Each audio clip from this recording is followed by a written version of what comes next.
दोस्तों, आपका मेरे यूट्यूब चैनल द मैथमेटिशियन में आपका स्वागत है। अब हम पढ़ेंगे क्लास 9 के एक्सरसाइज 11.1 का दूसरा सवाल। दूसरे सवाल में क्या कह रहा है? Find the total surface area of cone in if it's slant height is 21 centimetre and diameter of base is 24 centimetre. अभी स्लैंट हाइट मतलब क्या होता है, एक बार फिर से देख लो। ये हमारा कोन है, ये हाइट है, ये रेडियस है, ये रेडियस, ये हाइट, और ये एल क्या है हमारा? Slant height.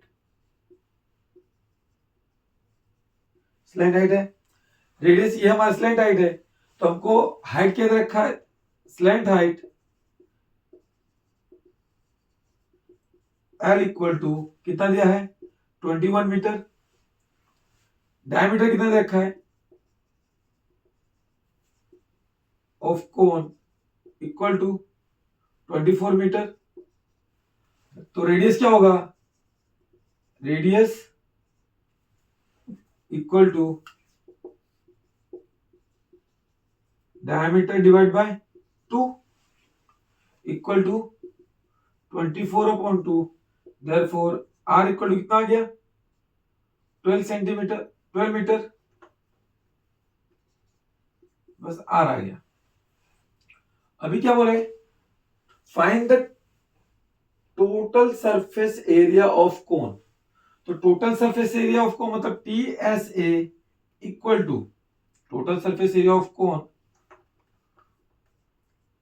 Cone equal to pi R L plus base में क्या हमारा सर्कल है, तो pi R square. Pi R common दोनों में से, अंदर क्या बचे? L plus are. वैल्यू रखो 22/7 इंटू आर। एल कितना है मेरे पास? Slant height 21 metre plus R कितना है?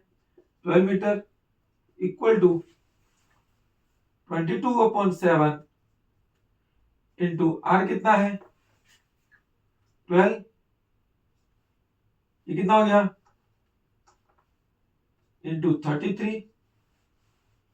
इसको सोल्व करने पर हमारे पास आएगा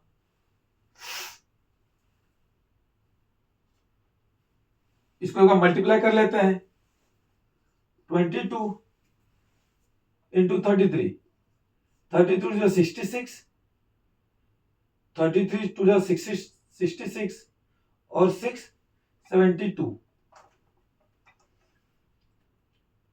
मेरे पास कितना है? 72। इसको फिर मैं 12 से डिवाइड मल्टीप्लाई कर लू। 12 6 जा कितना होता है?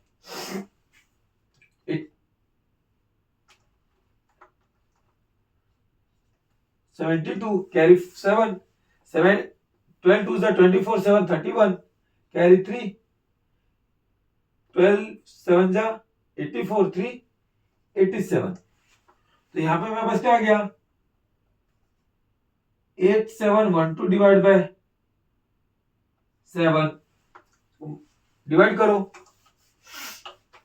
इसको डिवाइड करो।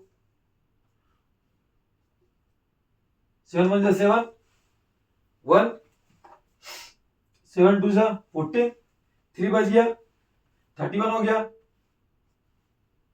7 4 जा 28 3 बच गया। 12 4 जा 48 28 फिर 5 7 metre square. Therefore TSA of cone equal to क्या आएगा? 1244.57 मीटर स्क्वायर। ये हमारा TSA ऑफ कोन आ गया। दोस्तों, एग्जाम में कभी भी आप लोग लिखते हैं उसमें दो चीज हमेशा ध्यान रखिए। पहली बात, मान लीजिए कि ये आपका पेज है, ये आपका पेज है, पेज के इस तरफ सिर्फ सॉल्यूशन लिखिए, आंसर, और ये पूरा ब्लैंक छोड़िए, चाहे 9th में चाहे 10th में। क्यों? क्योंकि जब आप मार्क्स चेक करने और चेक करता है, चेक करके आपको मार्क्स यहां देता है।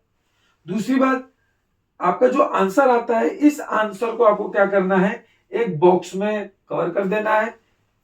ब्लू पेन से लिखते हो तो ब्लैक पेन से बॉक्स कवर करो, जिससे आपका आंसर हाईलाइट हो जाए, और हाईलाइट हो तो आपका जो चेकर होगा डायरेक्ट आंसर आप उनका नजर आपके आंसर पर जाएगा और वहां पे आपको मार्क्स मिलेगा। तो यहां पर एक बार फिर से देख लीजिए, हमको स्लैंट हाइट कितना देखा, 21 मीटर, डायमीटर कितना 24, डायमीटर तो रेडियस इक्वल टू क्या होता है, diameter divide by 2, 24 divide by 2, तो रेडियस में बस क्या देखा 12 मीटर। अभी the total surface area of cone क्या होता है, curve surface area of cone plus area of base, तो बेस में क्या है सर्कल है, तो pi R L plus pi R square, pi R common, तो एल प्लस आर, तो पाई की वैल्यू को क्या रखा है 22/7 plus into R plus into 21 plus 12, तो 22/7 इंटू 12 इंटू 33, सॉल्व करने पर हमारा आंसर आएगा 1244.57 मीटर स्क्वायर। यह हमारा total surface area of cone आ गया। ऐसे ही आप किसी का भी निकाल सकते हैं, बस आपको फॉर्मूले याद होने चाहिए। सम के साथ साथ फॉर्मूले याद करने पे ज्यादा फोकस करें, फॉर्मूले याद होंगे आपको पता चल जाएगा कहां पे कौन सा फॉर्मूला लगाना है। इसीलिए सबसे पहले अगर चैप्टर को सॉल्व करना है, यहाँ 9th में एज वेल एज 10th के लिए, 10th के पॉइंट ऑफ व्यू से बता रहा हूं, सबसे पहले आप फॉर्मूले अगर आप 9th में यूज या लर्न कर लेंगे तो वही आपको 10th में फायदा देगा। तब तक के लिए जय हिंद, जय भारत, तीव्र चौकस। इसका स्क्रीनशॉट ले लीजिए, लिख लीजिए।